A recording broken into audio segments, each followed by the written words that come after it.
संग्राम भाई, ये तो बिग बॉस की बात थी। पहलवानी में कितना ध्यान दे रहे हैं अब? जो आने वाली 2016 की एरो चैंपियन है, उसमें रेसलिंग को भी तवज्जो दी जा रही है। कितना आप अब पहलवानी पे ध्यान दे पा रहे हैं? एक्चुअली मैं अब प्रोफेशनल रेसलिंग करता हूँ पिछले 2-3 साल से। मगर सच बताऊँ तो एक ये जो कुछ मिल रहा है, जो जो जितनी पहलवानी की उसी कारण मिल रहा है। बाकी यही मैं कोशिश कर रहा हूँ कि रेसलिंग की लीग लेकर आऊँ, और उसके लिए तैयारी चल रही है, बात चल रही है। अभी कुछ पूरा फाइनलाइज कुछ है नहीं, मगर बात चल रही है कि हर साल 10 रेसलर को अडॉप्ट कर लें, उन्हें खाना पीना, उनकी ट्रेनिंग का दें, उनके माँ बाप, उनके भाई बहन, ताकि 10 बच्चों के उससे हम 50 मतलब लोगों का ज़रिया बने उनके रोज़ी रोटी का। अगले साल 100 का, 200 का, जिस चीज़ ने इतना दिया उसको मैं देना चाहता हूँ वाकई। ये नहीं कि बाकी मैं अपना खुद करके बैठ जाऊँगा करूँगा। मैंने मेरी अच्छी जॉब थी, मैंने सब कुछ छोड़ा, सब कुछ किया, एक मतलब एक अच्छा करने सोसाइटी का, कि वही कोशिश कर रहा हूँ कि मैं तो कहीं बैठ के खाना खा सकता था, कहीं बैठ के खुश रह सकता हूँ। कि अपने आप रहना, अपने आप जीना वो ज़िंदगी नहीं है। ज़िंदगी वो है कि किसी खुशियाँ दो, किसी के लिए अच्छा करो, वो ज़िंदगी है। मैं यही मानता हूँ। मेरा कितना ही फ़ायदा हो, सामने वाला नुकसान हो रहा है, मैं उसको बोलूँगा नहीं यार नुकसान हो रहा है, गलत है ये। तो अपने दिल से ही कोशिश करता हूँ किसी को हर्ट ना करे, जिसका अच्छा उसके अच्छा कर दें। बस वही सोच के, एक कहते हैं ना, मैं सब में पॉजिटिविटी देखता हूँ कि यार ये पॉजिटिव है। एक आईना मैं समझता हूँ दुनिया एक आईने की तरह है, जगह एक आध दिखाओगे तो एक आध ही दिखेगा। तो मैं अच्छा समझता हूँ, सब अच्छे मिलते हैं। कई बार कुछ गलत समझता तो गलत है, मगर मेरी ज़िंदगी में कोई नो नामा शब्द है ही नहीं। नो का मतलब है नेक्स्ट अपॉर्चुनिटी, और एंड मेरा कुछ है ही नहीं यार। मेरा मतलब एंड का मतलब है एफर्ट्स नेवर डाई। तो मैं कभी गिव अप नहीं करता, चलता रहता हूँ।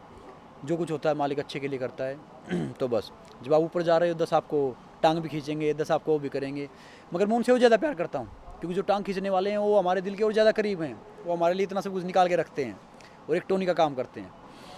तो बाकी ये सोचते हुए, आगे बढ़ते हुए, रेसलिंग पे पूरा फोकस है, और इसके लिए जितना इसको बड़ा कर सकता हूँ।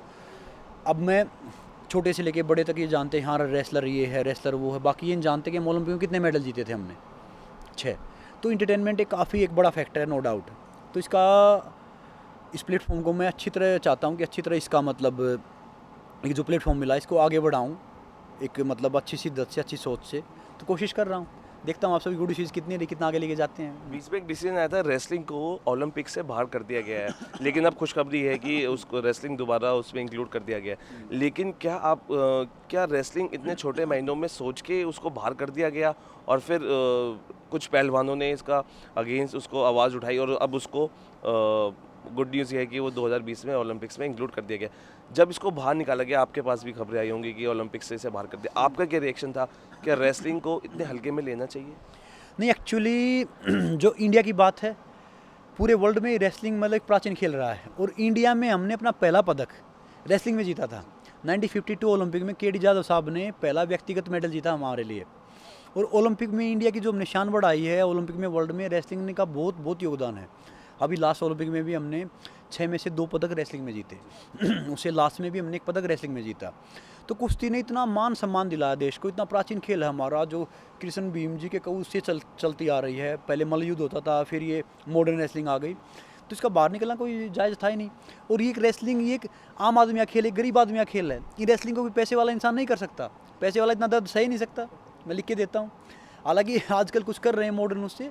ये कुछ आम आदमी का खेल है, जैसे हम भी नॉर्मल परिवार से आ रहे हैं, कुछ नहीं होता है। 10 रुपया लंगोट आता था, वो भी कई बार मेरी माँ सिलती थी कि हाँ लो अखाड़े में चले जाओ, ये सब कर लो कि शरीर ठीक हो जाएगा, फिर जॉब मिल जाएगी, फिर उसके बाद ये होगा। अब सुधार तो हो रहा है, मगर इतना पुराना खेल था। अगर इसको हटा देंगे तो कहते हैं ना कि अगर आदमी का एक टांगों कर दें, भले ही हम उन टांगों लगा लेंगे, मगर भाग थोड़ी सकते हैं। तो रेसलिंग को बिल्कुल वो था, जितना मेरे से अच्छा हुआ मैंने इसके लिए कैंपेनिंग की, पूना की, मैं बाहर भी गया, मुंबई में जो मेट्रो सिटी थी, जिनमें वाकई मतलब एक क्रीम रहती है ना, कि जो पूरा कंट्री को कर रहे हैं, तो उनके सामने मैंने रिक्वेस्ट की, सब कुछ चलाया। तो अब शामिल हो गया, तो डेफिनेटली हम अगली बार भी पदक जीतेंगे रेसलिंग में। और दुआ तो ये है कि हम काफ़ी पदक जीते, फिर 2 आएँ तो की बार 4 आएँ। हरियाणा के अंदर बहुत से पहलवान हैं, सबसे ज़्यादा स्पोर्ट्स में हरियाणा से देखते हैं, और हरियाणा में हुड्डा साहब ने इतनी प्राइजेस की सौगात लगा दी है, ऑडी कार्स भी दी है, करोड़ों रुपए के इनाम भी दिए हैं।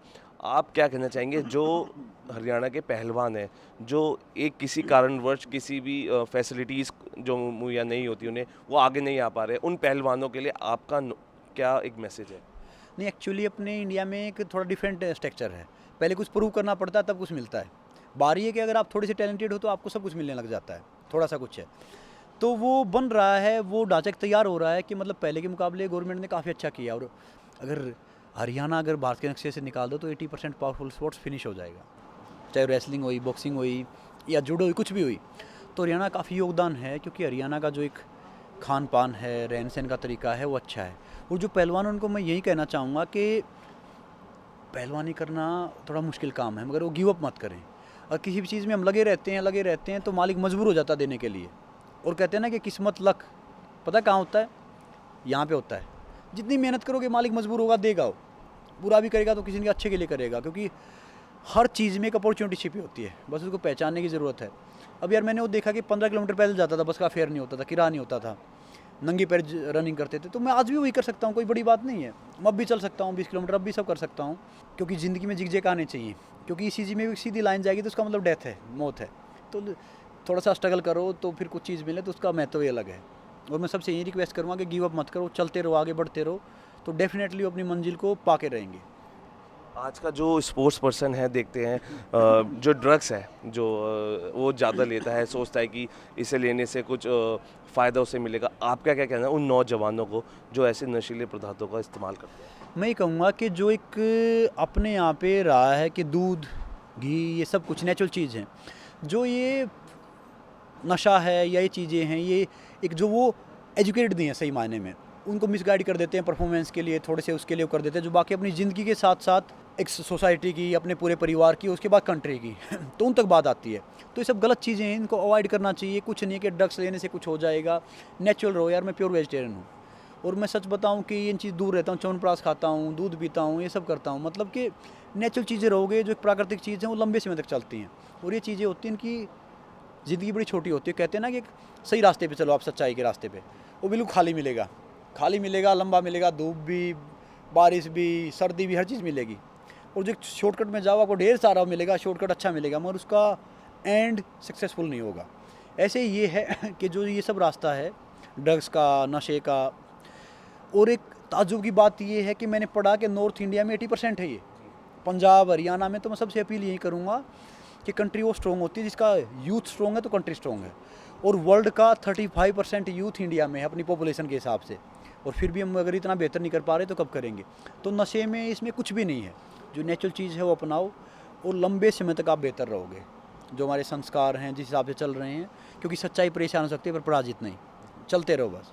फोर्थ फाइनलिस्ट आप रहे थे, पायल रोहतगी की बात करें, क्या उनको जब आप उनसे मिले, जब आप बिग बॉस से बाहर आए, फोर्थ फाइनलिस्ट आप डिक्लेयर हुए, क्या उनको यकीन था जब आपने उनसे बात करी कि आप फोर्थ फाइनलिस्ट तक पहुंच पाएंगे? उनका पहला रिएक्शन? उनको नहीं, सबको यकीन था कि मैं जीत कर आऊँगा। मुझे खुद यकीन था कि हम जिस हिसाब से जेन्युइन कर रहे हैं, इस हिसाब से हार ही नहीं सकते और वो हार के भी हमारी जीत थी। उन्होंने कैसा कहा, उन्होंने कहा कि अच्छा था, क्योंकि मैं एक संयम से चलता हूँ बाहर, जैसे मतलब कुछ भी हो ना, हाइपर होना।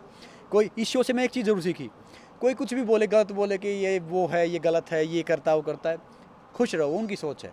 हमारी सोच हम जानते हैं यार, उनकी ओपिनियन है, हमारी ओपिनियन हम जानते हैं तो उनका भी यही रिएक्शन था कि मैं जीत के आऊँगा फिर भी उन्होंने कहा कि इतना रहा तो अच्छा रहा, अच्छा किया। क्योंकि जब 5 सप्ताह हो गए थे इस घर में, मैंने कहा कि पब्लिक पहचाने लग गई होगी, वो इज्जत देंगे, प्यार देंगे, यही पहचाने लग जाएंगे। और मैं पहला ऐसा कंटेस्टेंट था जो बिग बॉस में आज तक जो 8वें सप्ताह में नॉमिनेट हुआ। नॉमिनेट इससे पहले वरना सब हो जाते हैं। दूसरा 1-2 रिकॉर्ड बना, डिब्बे वाला, काफ़ी चीज़ें की। तो पायल को भी ये लग रहा था कि मैं जीतूंगा, मगर फोर्थ पे आया तो उसमें खुश थी। और डेफिनेटली जितना उसने बाहर से मेरी काफ़ी हेल्प की। मेरे जो आर्टिकल आए, सब कुछ आए, उसमें पॉजिटिव हर जगह काफ़ी किया। और नो डाउट वो काफ़ी अच्छी लड़की है, और पिछले 3-2.5 साल से हम साथ में हैं। तो कोशिश करूँगा कि अभी अच्छा कर रहा हूँ, फिर बाद में मालिक ने चाहा तो जल्दी शादी भी करेंगे, सब कुछ अच्छा करके। मगर अभी मैं कैरियर पे अपना फोकस कर रहा हूँ। संग्राम, आखिरी क्वेश्चन आपसे जानना चाहूँगा कि अब कौन से प्रोजेक्ट्स आप कर रहे हैं बिग बॉस के बाद? अब क्या आपकी तैयारियां हैं, किस प्रोजेक्ट्स पे काम कर रहे हैं, क्या पाइपलाइन में है? अभी सच बताऊं कि प्रोजेक्ट तो मालिक की दया से काफ़ी आ रहे हैं, मगर ये देखना पड़ेगा कि उसके बाद मैं गोवा चला गया, फिर दिल्ली आ गया। मुंबई जाके चेक करूँगा, जो टीम उसके साथ बैठूंगा, क्या करना चाहिए, क्या नहीं करना चाहिए। और काम वही करेंगे यार जिसमें आप सब भाई भी सब देखें कि वाकई ये कहीं हाँ यार, ये काम संग्राम सिंह को करना चाहिए था। जिसमें खुश रहें, जिसमें एक थोड़ा सा प्राइड झलके, चाहे फिल्म हो या शोज हो या सब कुछ हो। मगर मेरा दिल यही कर रहा है कि मैं कुछ फिटनेस के शो लेके आऊँगा यूथ के लिए, एक रेसलिंग की लीग के अलावा काफ़ी चैनलों पे, जिसे थोड़ा और अवेयर करूँगा। क्योंकि फिट है तो हिट है। और मेरी नज़र में actually sports person actually superstar हैं आप। तो बाकी वो रियल लाइफ स्टार हैं, ये रियल लाइफ स्टार हैं। तो मैं चाहूँगा कि जो एक गली का बच्चा भी टैलेंटेड हो कि उसको एक प्लेटफॉर्म तक लेके आऊँ, वही मेरी मुहिम है, वही कोशिश है। चलिए एक मैसेज आपकी फैंस और ऑडियंस को क्या देना चाहेंगे जो आपको इतना प्यार देते हैं? मैं सबसे पहले आपको ये कहना चाहूँगा कि थैंक यू सो मच, जो आप सब ने मुझे इतना प्यार दिया, इतना इज़्ज़त दिया। मगर ज़िंदगी में कोई भी ऐसी चीज़ नहीं जिसको हम हासिल नहीं कर सकते, क्योंकि कोई भी लक्ष्य मनुष्य के साथ से बढ़कर नहीं है। हारा वही है जो लड़ा नहीं है। बस ज़िंदगी में कभी गिव अप मत करो, आगे बढ़ते रहो और पॉजिटिव सोचो, तो ज़िंदगी में हर चीज़ हम हासिल कर सकते हैं। सच्चाई के रास्ते से, ईमानदारी से हर चीज़ हो सकती है। बस आपने ऐसा प्यार दिया, ऐसा प्यार ज़िंदगी भर देते रहिए। और आप सबके भविष्य के लिए मैं कामना करता हूँ, और ये नया साल जो भी अपनी ज़िंदगी में अच्छा करने की कोशिश कर रहे हैं, भगवान जी से दुआ करता हूँ कि सब सफल हो और आपको ढेर सारी उपलब्धियाँ मिलें और आपके परिवार में इतनी खुशियाँ आएँ कि दुखनामे शब्द कोई भूल जाए। नमस्ते।